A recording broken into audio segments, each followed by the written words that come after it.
sekali berada di sini. Kita langsung baca firman Tuhan hari ini. Saya mau ajarkan suatu kebenaran yang saya beri judul ketika Yesus seolah tidak menjawab kita. Catat dulu judulnya. Sambil kita buka Matius pasal yang ke-15 ayat 21 tentang perempuan Kanaan yang percaya. Ketika Yesus seolah tidak menjawab kita, pernah nggak Anda merasakan doanya belum terjawab? Pasti pernah lah, siapapun dirimu. Saya juga. Ketika sekarang saya berdiri di depan Anda mengajarkan firman, saya sendiri juga mengalami apa yang namanya doa saya sebagian belum terjawab. Nah, ketika Yesus seolah tidak berkata apa-apa, tidak menjawab kita, apakah berarti Tuhan itu cuek atau tidak peduli, apalagi tidak sayang sama kita? Itu kan kata setan. Hati-hati siapa yang kau dengarkan.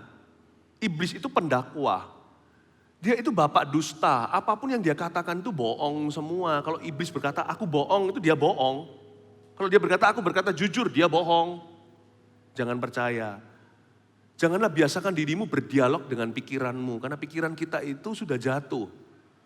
Jangan juga kita itu berdialog dengan roh-roh jahat.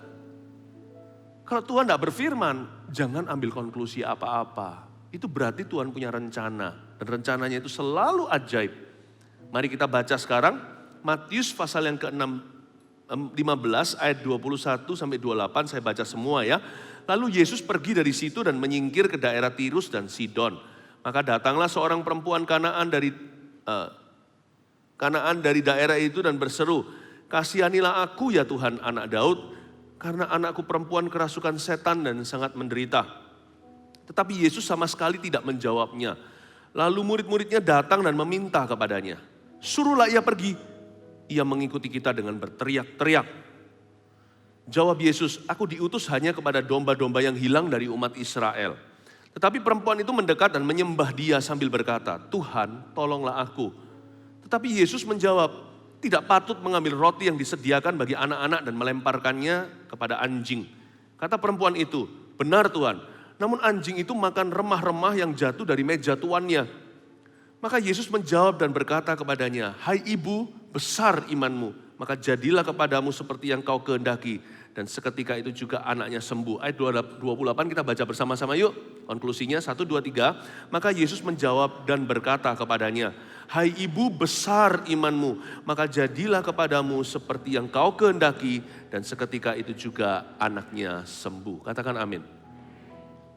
Ketika Yesus seolah tidak menjawab kita, ayat 21. Lalu Yesus pergi dari situ dan menyingkir ke daerah Tirus dan Sidon.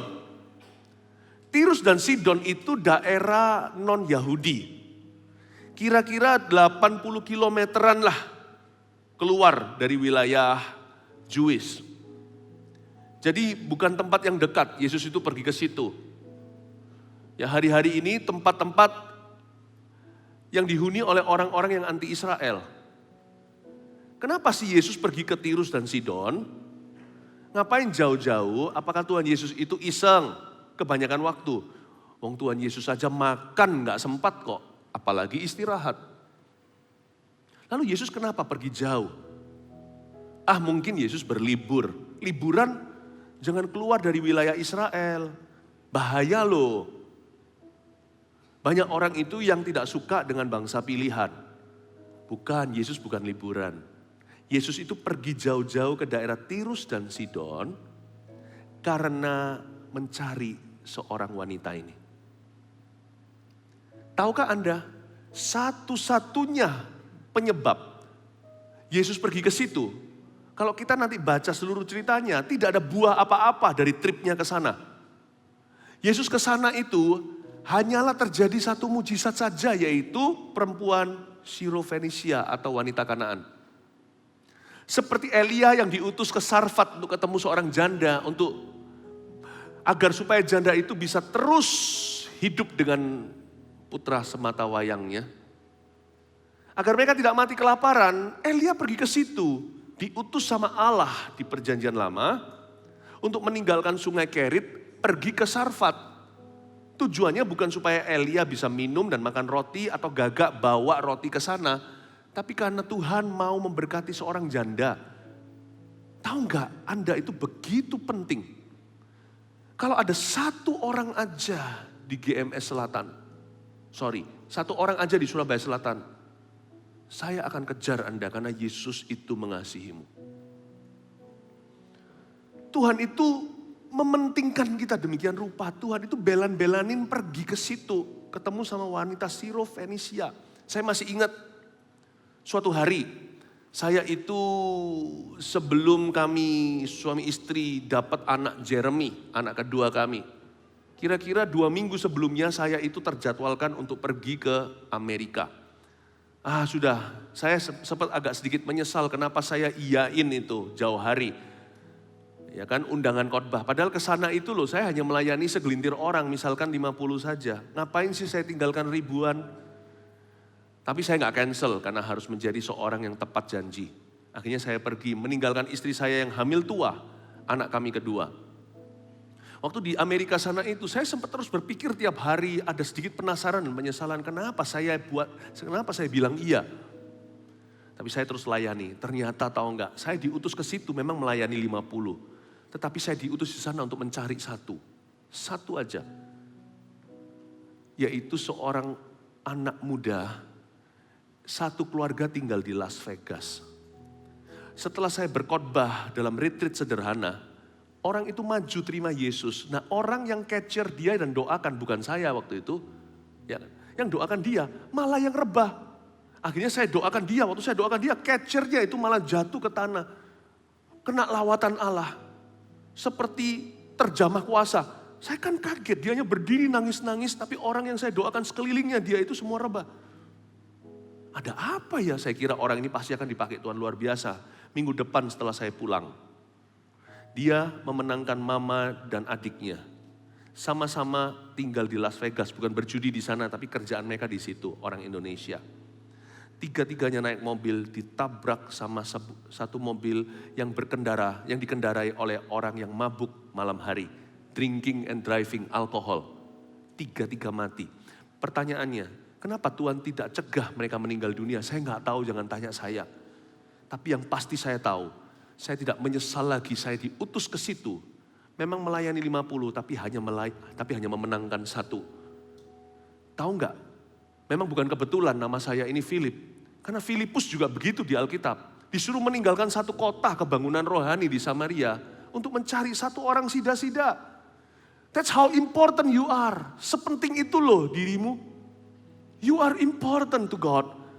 Anda semuanya itu penting bagi Allah, Anda penting bagi kami. Yesus pergi ke Tirus dan Sidon untuk membawa mujizat bagi seorang wanita Kanaan. Tapi nanti dialog mereka tidak menunjukkan seolah-olah Yesus ke sana untuk dia. Maka kita lanjutkan ayat 22. Maka datanglah seorang perempuan Kanaan dari daerah itu dan berseru, "Kasihanilah aku." Tunggu dulu. Wanita ini datang menghampiri Yesus, tahu Yesus itu siapa. Dia mengenalinya, mungkin ada orang-orang tetangganya maksudnya, yang sudah sempat ketemu Yesus. Kan banyak orang traveling dulu itu untuk mencari Tuhan. Banyak orang pergi ke wilayah Israel, dari Syria atas sana, dari mana-mana. Karena mereka mendengar mujizatnya. Mungkin ada yang cerita, Yesus itu begini ciri-cirinya. Waktu dia lihat Yesus, dia tahu itu adalah Tuhan. Tapi waktu dia datang, dia berseru, "Kasihanilah aku." Nah, biasanya orang kalau berkata, "Kasihanilah saya," dia minta mujizat untuk siapa? Untuk dirinya. Tapi yang ini enggak. Dia ini bersyafaat untuk seseorang. Dia berkata, "Kasihanilah aku." Tapi bukan untuk dirinya, untuk orang lain. "Ya Tuhan, Anak Daud, karena anakku perempuan kerasukan setan dan sangat menderita." Kasus iman besar ternyata di sini bukanlah doa untuk diri sendiri, tetapi dia doa untuk orang lain. Inilah kuasa doa syafaat. Anda menjadikan masalah orang lain itu masalahmu. Sehingga ketika Anda menghampiri Tuhan, Anda tidak berkata, "Kasihanilah dia." Yang Anda katakan adalah, "Kasihanilah aku karena dia." Hebat ya, itu syafaat. Doakan keluarga Anda supaya diselamatkan. Doakan agar orang lain disembuhkan.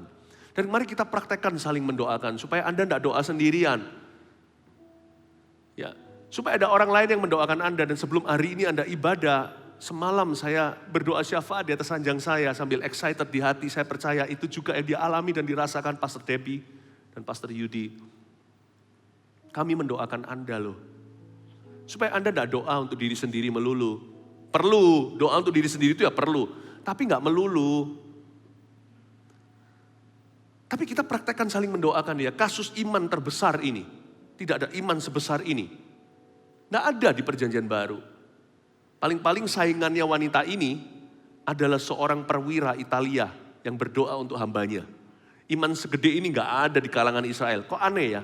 Iman gede-gede gini kok nggak ada di kalangan Yahudi atau orang yang sudah Kristen lama. Jangan-jangan yang Kristen lama sudah suam-suam kuku, udah jadi hukum Taurat, udah jadi agama. Tapi orang-orang baru ini loh, perwira Itali ini, punya iman kayak gitu. Tapi itu pun Yesus tidak memuji perwira itu langsung. Yesus rasani dan berkata, di antara orang Israel nggak ada orang segede ini imannya.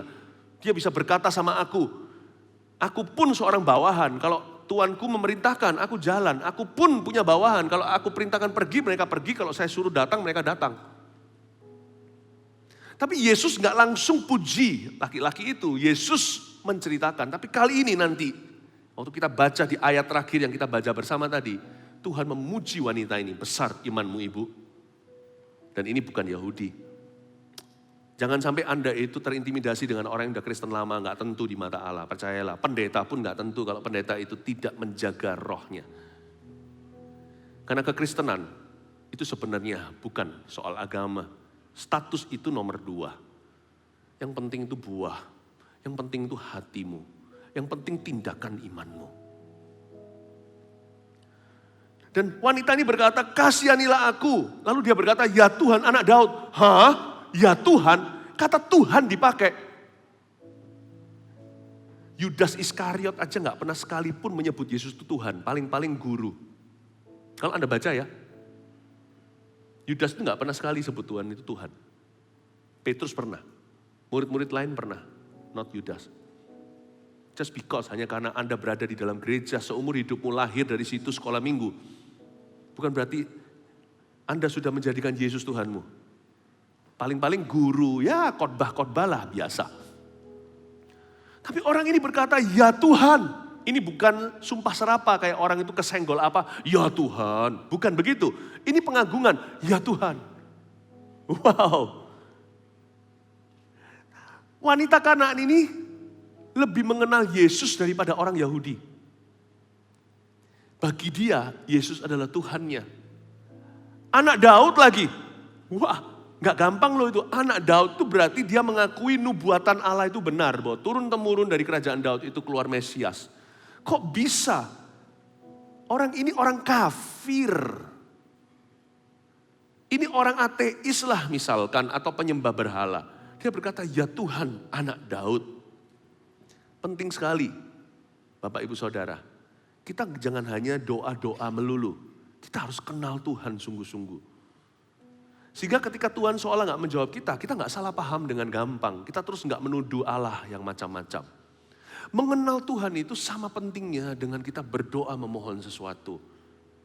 Kenallah Tuhan dengan segenap hatimu. Pakailah gereja yang barusan kita. Ini masih soft opening ceritanya. Masih ada banyak hal yang akan kita benahi. Ya, puji Tuhan kemarin Breakfast with God sudah di sini sampai overflow juga pagi-pagi subuh jam 5 lagi. God is good. Pakai tempat ini menjadi tempat ajang pengenalan akan Tuhan. Penggembalaan yang nyata, bukan main jemaat-jemaatan. Saya dorong Anda untuk tertanam. Saya dorong Anda untuk faithful, untuk setia. Saya dorong Anda untuk tidak angin-anginan. Gak peduli siapa yang khotbah. Karena yang kita bangun itu penggembalaan yang sejati. Jadi bukan lihat pembicara. Puji Tuhan di gereja kita itu aneh. Cukup fenomenal. Karena bukan tergantung dengan pengkhotbah, tamu atau pembicara luar. Atau nama besar. Kita itu cinta pesan gembala, pesan penggembalaan. Itu yang membuat gereja kita bertumbuh. Kemana-mana semerbak, menyebar. Karena hati jemaatnya adalah domba. Ke rumput hijau dan air tenang. Tuhan tidak pernah memberi kita rumput yang flamboyan. Rumput hijau saja dan air yang tenang. Jadikan tempat untuk Anda mengenal Tuhan. Ya, mimbar ini adalah sakral. Saya sebelum naik selalu membiasakan diri bersujud dulu kalau di gereja sendiri. Karena saya tahu kami ini adalah penjaga-penjaga pulpit Allah. Bapak Ibu Saudara, di tempat ini Anda akan bertumbuh. Katakan kanan kirinya, mari bertumbuh bersama. Berikan tepuk tangan untuk Tuhan. Kasihanilah aku ya Tuhan anak Daud, karena anakku perempuan kerasukan setan. Kasihan memang, gak gampang loh. Punya anak yang kerasukan setan, pusingnya 7 keliling. Punya anak kebutuhan khusus aja challenging. Ini punya orang anak yang kerasukan setan, bisa bayangkan haunted. Rumah itu dihantui kayak apa? Belum lagi kalau anak itu menggila lalu habis itu lemparkan dirinya ke api, ke air. Papa mamanya jadi dak dikduk. Harus menjaga dia setengah mati, itu sport jantung. Bayangkan ya, dia sangat menderita. Yang menderita bukan hanya anak itu tapi seluruh keluarganya. Bapak Ibu Saudara, penderitaan kita mengajari kita untuk berdoa. Itu loh indahnya. Buah pertama penderitaan. Saya tidak berkata bahwa Tuhan itu utus penderitaan supaya kita bisa berdoa. Jangan coba ditafsirkan apa yang saya tidak katakan. Apa yang saya katakan adalah kalau kita diizinkan menderita sesuatu atau mengalami sebuah kebutuhan, itu dikarenakan Tuhan mau kita berdoa kepadanya. Atau melalui itu kita diajari untuk mendekat pada Allah. Ada orang berkata problem itu mendekatkan diri kita pada Tuhan, itu betul. Ya, kita tidak usah minta masalah-masalah datang sendiri. Tapi kalau ada masalah, mintalah kepada Tuhan solusinya. Jangan lari. Lalu ayat yang ke-23 ini aneh sekali. Cold response. Respon Yesus yang dingin sekali. Tetapi Yesus sama sekali tidak menjawabnya. Hah? Yesus gak menjawabnya. Cukup aneh ya jikalau sang firman tidak berfirman. Bayangkan. When the word doesn't say a word.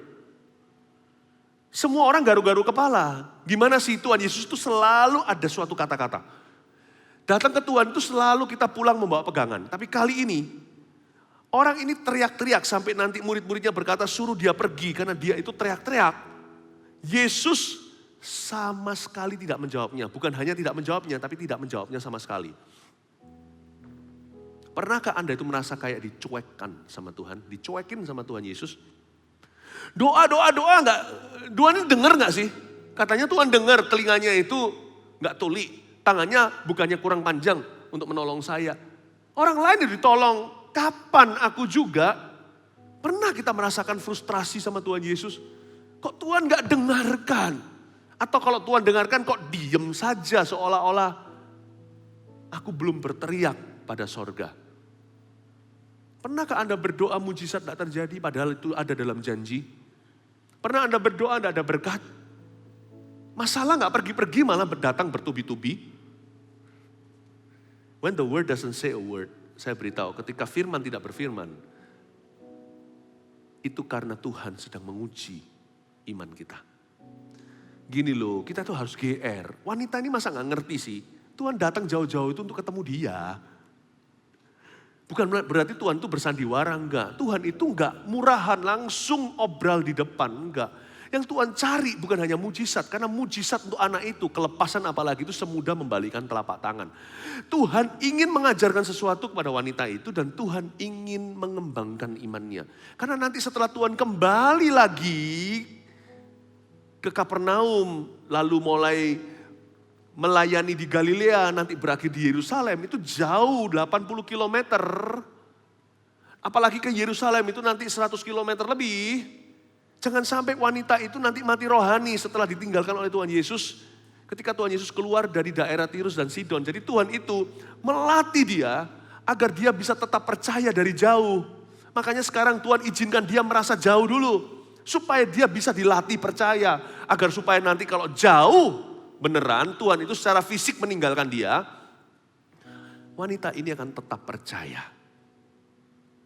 Kenapa Tuhan itu tidak menjawab doamu? Karena menjawab doamu yang satu itu gampang sekali. Tetapi setelah itu mudah kita melupakan Tuhan. Atau Tuhan menargetkan sesuatu yang lebih kekal di balik itu. Tuhan kalau menjawab itu gampang, itu hanya mujizat fisik saja.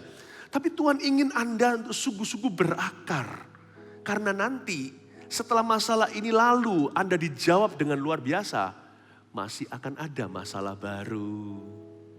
Jangan sampai Anda menang di ronde 1, tapi gugur di ronde 7. Makanya Tuhan itu sabar. Tuhan tuh melihat sesuatu yang lebih kekal. Jadi kalau dia diam saja, bukan berarti dia tidak cinta. Kalau dia tidak menjawab, itu karena Tuhan sedang menguji iman kita. Amin. Ayat yang ke-23 lagi, tapi Yesus sama sekali gak menjawabnya. Lalu murid-muridnya datang dan meminta kepadanya. Murid-muridnya gak sabar juga. Udahlah Tuhan, suruh dia pergi. Dia mengikuti kita dengan berteriak-teriak. Ini kata-katanya murid-muridnya ini bukan jahat. Sekilas kedengaran seperti suruh pergi itu disuruh diusir gitu loh. Udah gak usah di sini. Enggak, murid-muridnya bilang begini. Dalam bahasa Yunaninya ya. Suruhlah ia pergi mendapatkan apa yang dia minta. Cepatlah Tuhan, kasih deh, kasihlah. Apa yang dia mau tuh kasih biar dia itu pergi. Annoying sekali, mengganggu kami, suruh cepat pergi. Contohnya, kalau Anda di jalanan, lalu ada orang ketok-ketok kaca, Anda kasih dada, enggak mau beli. Lalu dia keluarkan lap, ya kan? Lalu dia lap semua, padahal mobil Anda baru dicuci. Dia gak mau pergi, lalu tempel hidungnya. Udahlah kasih yang dia mau supaya dia segera meninggalkan mobilmu. Ya, itu loh maksudnya. Suruh dia pergi, kasih yang dia mau. Ada dua macam syafaat. Syafaat yang tanpa belas kasihan ya begini. Udahlah cepatlah kasih mujizat sana loh biar pergi. Murid-muridnya itu loh. Gak ngerti belas kasih. Tapi ini pun didengar sama Tuhan loh. Tuhan kasih yang dia mau. Lanjutkan ayat 24. Jawab Yesus, aku diutus hanya kepada domba-domba yang hilang dari umat Israel. Kalau saya jadi wanita itu saya akan tanya, lalu kenapa Tuhan datang sini? Hayo kan GR dulu ya, Tuhan cari aku kan. Fokus misinya Yesus itu pada saat itu adalah untuk bangsa Israel saja. Dia mati untuk bangsa-bangsa, untuk seluruh umat manusia. Tapi dia hidup melayani itu di Israel saja. Yesus berkata, aku sih gak diutus kepada kamu, belum waktunya, nanti murid-muridku suatu hari, kira-kira begitu. Tapi wanita ini gak gentar mendengar itu. Dia tetap GR melulu, iman itu GR aja. Sekalipun ketika Tuhan diam itu GR dulu. Tuhan gak jawab aku ya, ayo Tuhan merencanakan sesuatu yang lebih besar ya. Kenapa kok aku belum dijawab ya doanya, kenapa aku belum lulus dari masalah ini. Jangan-jangan Tuhan simpan, ternyata air mataku itu ada di depositonya. Deposito kan ada jatuh tempo, gak bisa Anda cairkan setiap waktu. Mana bisa? Ya bisa, mungkin pakai denda. Jangan-jangan uang Anda 1 sen pun gak keluar dari sorga. Yang saya maksudkan bukan money ya, yang saya maksudkan jawaban doa. Jangan-jangan nanti semua dikembalikan dengan interestnya, dengan bunga. GR dulu, kalau Tuhan diam itu GR. Karena saya tahu Allahku itu tidak diam, dia itu firman, pada mulanya adalah firman, firman itu bersama dengan Allah, firman itu adalah Allah. Allah kita, Yesus itu firman, Yesus itu gudang kata-katanya sorga. Kalau dia diam, gak mungkin dia berdiam diri atas situasimu. Tapi ayat 25, ya kan saya buktikan, wanita ini berpikiran sama dengan saya. Tetapi perempuan itu mendekat dan menyembah dia sambil berkata, Tuhan tolonglah aku. Hebat loh perempuan ini, saya kagum dia. Makanya nanti Yesus berkata, besar imanmu itu saya setuju. Tetapi perempuan itu mendekat, bukannya malah menjauh. Kalau kita sudah pasti menjauh dan menjadi kecewa. Berapa banyak di antara kita kalau gak dijawab, baru gak dijawab 3 bulan. Wah, udah pusingnya, udah panik, gak keruan. Tapi perempuan ini malah mendekat, gak dijawab malah mendekat bukan menjauh. Dan malah menyembah dia bukan menjadi kecewa. Kalau Tuhan gak jawab, mendekatlah. Kalau papa gak bilang iya, udahlah. Yang pasti kalau papa bisa menolak permintaan kita, tapi papa gak bisa tolak kita loh. Sadari gak? Bapa di sorga bisa menolak permohonan kita dalam doa, tapi Bapa di sorga gak akan menolak kita. Karena ada ayatnya, Bapa tidak akan menolak siapapun yang datang kepadanya. Siapa yang datang kepadaku, tidak akan ditolak oleh Bapa, kata Yesus. Allah Bapa di sorga tidak menolakmu, Allah Putra tidak menolakmu, Allah Roh Kudus malah lari mengejarmu kemanapun, kemana aku dapat pergi menjauhi rohmu. Nah kalau kita itu datang bawa doa kita ditolak, ya sudahlah. Manja-manja aja sama Tuhan, mendekat dengan menyembah. Udah terus memuji, menyembah. Ya Tuhan, oke Tuhan, doaku belum terjawab, gak tahu kenapa. Ya sudah Tuhan, ya baiklah kalau memang Tuhan berkata tidak. Jangan cepat-cepat ditutup buku dulu. Siapa bilang Tuhan bilang tidak? Kalau Tuhan gak berkata apa-apa, bukan berarti Tuhan bilang tidak kan? Manja aja terus datang, gak mungkin lah. Kalau seorang anak saya, salah satu. Mereka datang dan berkata, Pak, gimana Dad? Gimana Papa? Enggak ya enggak. Ya sudah, dia datang lagi, saya mungkin curiga. Karena saya gak mau tahu, ayo minta apa lagi? Enggak, aku hanya mau dekat sama Papa. Oh langsung saya menyesal. Oh, lalu datang begitu, minta dipeluk seperti ini. Ya kan, lalu gak mungkin lah saya tolak. Karena saya tolak permohonannya. Gak mungkin saya tolak. Saya pasti akan terima anak saya. Wanita ini mendekat. Waktu Tuhan diam, dia dekat. Ini ajaibnya. Ajaib hati perempuan Kanaan ini. Saya rasa hati seperti ini bisa loh ada di dalam dadamu. Lalu dia berdoa begini. Sebuah doa yang sangat praktis. Ini doa bisa Anda tiru. Karena doa ini berguna dalam segala situasi hidupmu. Tapi perempuan itu mendekat dan menyembah dia sambil berkata apa? Tuhan, apa? Tolonglah aku. Gampang doa ini. Lord, help me. Orang yang gak bisa bahasa Inggris pun biasanya bisa Inggris ini. Help. Help itu buat orang yang kelelep. Help me. Tolong aku itu doa yang sangat handy. Doa yang sangat praktis seperti apa ya? Seperti sanitizer kita, hand sanitizer. Berapa orang bahkan dicantolkan di tasnya bisa setiap saat. Ya, ada orang yang lucu. Pakai seperti semprotan gitu ditaruh di jeansnya begini. Jadi kemana-mana ada hand sanitizer segini. Wah, saking paranoidnya ya kan? Ini doa yang handy, kayak hand sanitizer kita.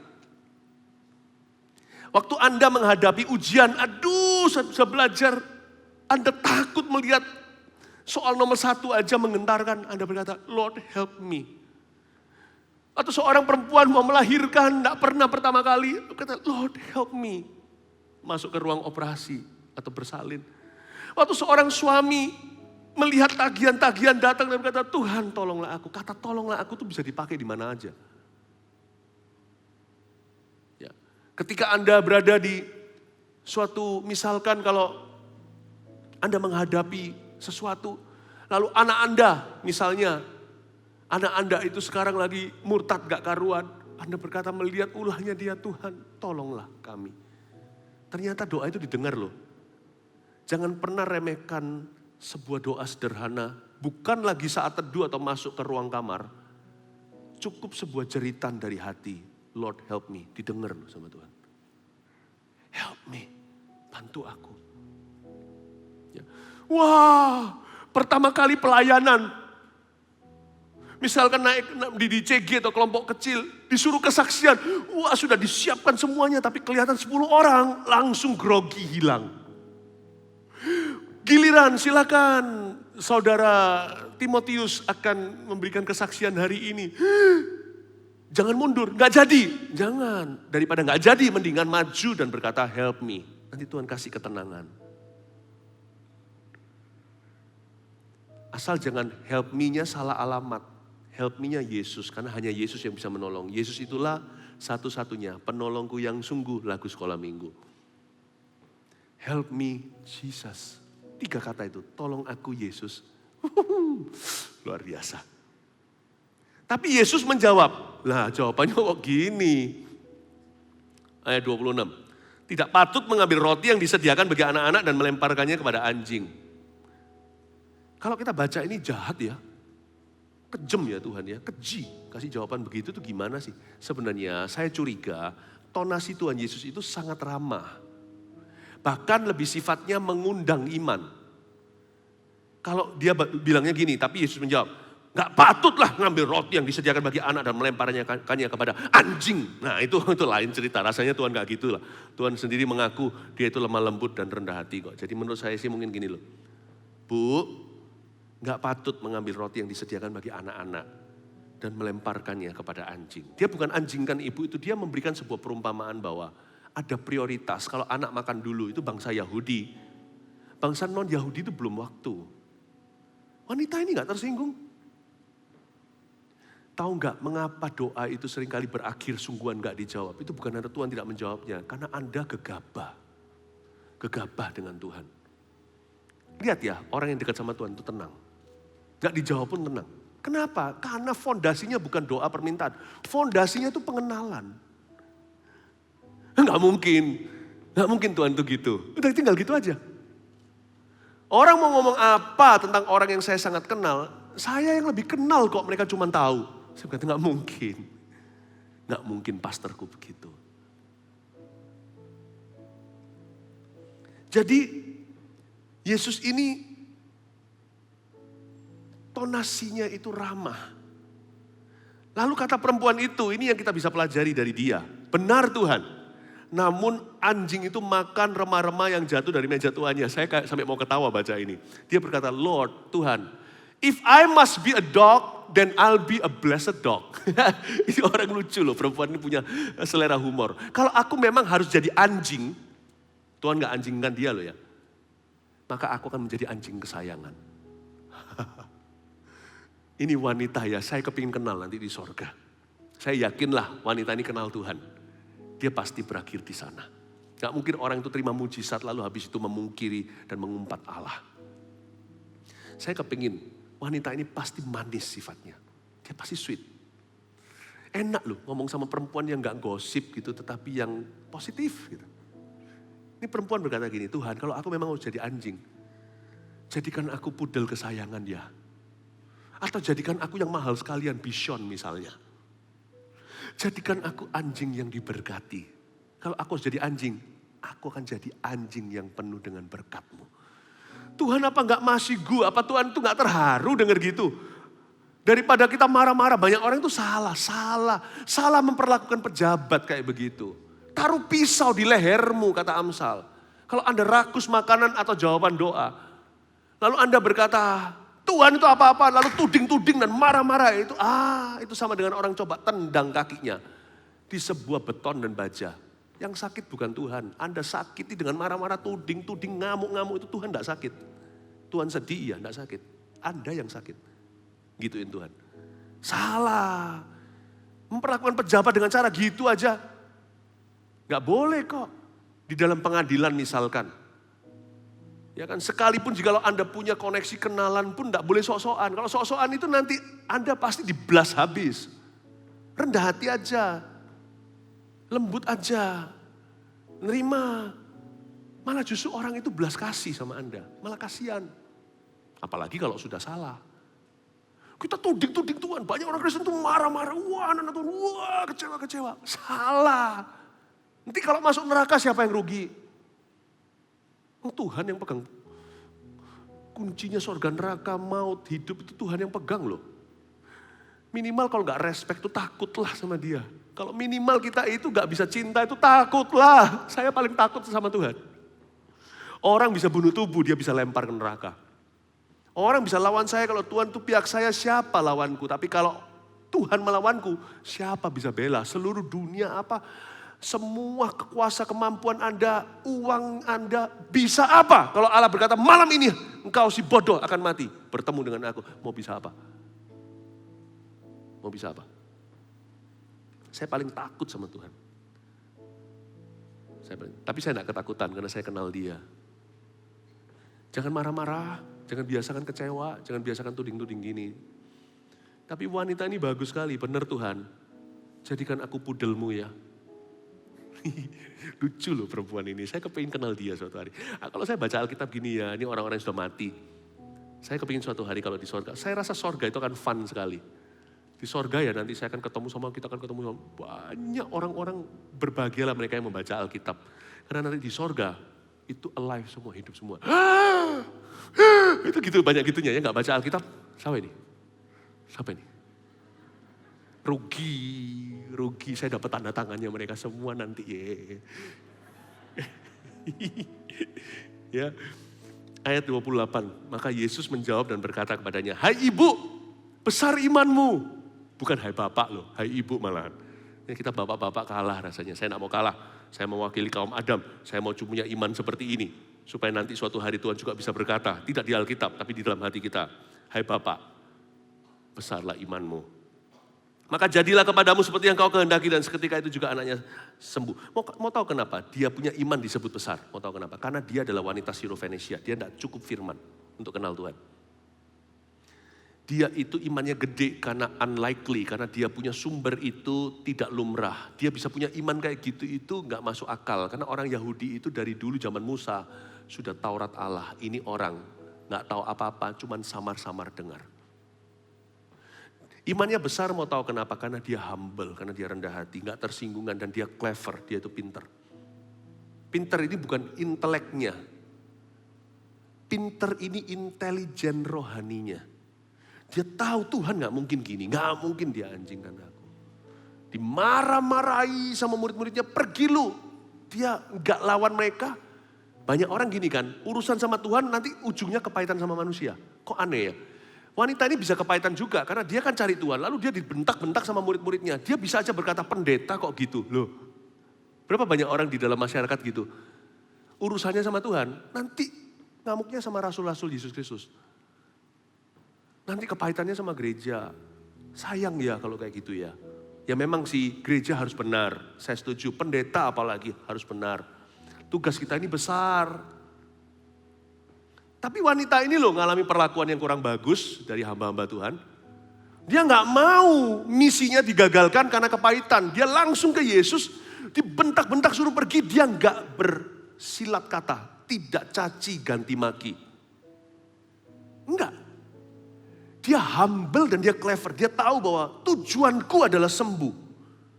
Bukan ini. Jangan sampai aku sakit, anakku ini kesurupan. Lalu sekarang ketambahan roh jahat, yaitu kepahitan setelah saya berusaha mendapat kesembuhan. Enggak mau. Enggak mau. Aku bergereja harus benar. Aku bergereja harus mataku memandang ke Yesus. Betul gereja harus benar.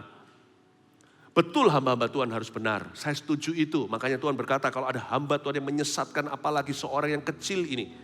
Lebih baik taruh di kilangan dililitkan di lehernya. Batu kilangan itu cemplungkan ke dalam lautan. Lebih banyak dituntut, lebih banyak dipercaya berarti lebih banyak dituntut. Saya ngomong dengan jelas bahwa jadi pendeta itu tidak gampang. Kalau tidak dipanggil Tuhan jangan jadi. Nanti jadi pendeta komersilan.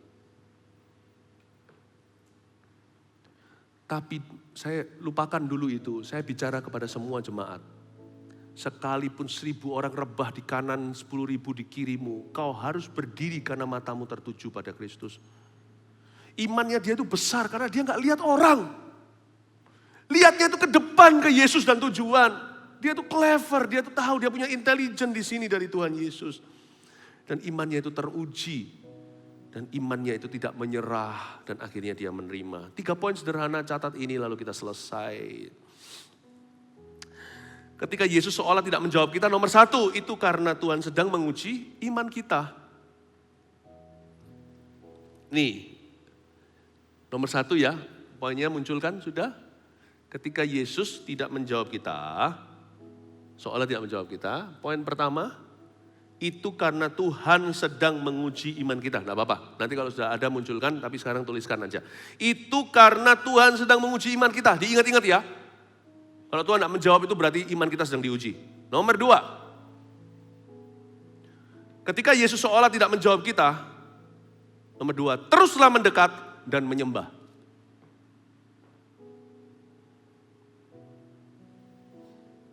Nomor 3. Ketika Yesus seolah tidak menjawab kita, Tuhan sedang memperbesar iman kita. Nah, itu dia. 3 poin sederhana ini, catat supaya Anda ingat khotbah ini, praktekkan setiap hari. Tuhan Yesus mengasihimu. Terus bertumbuh di tempat ini. God bless you. Mari kita berikan tepuk tangan bagi Tuhan. I want to see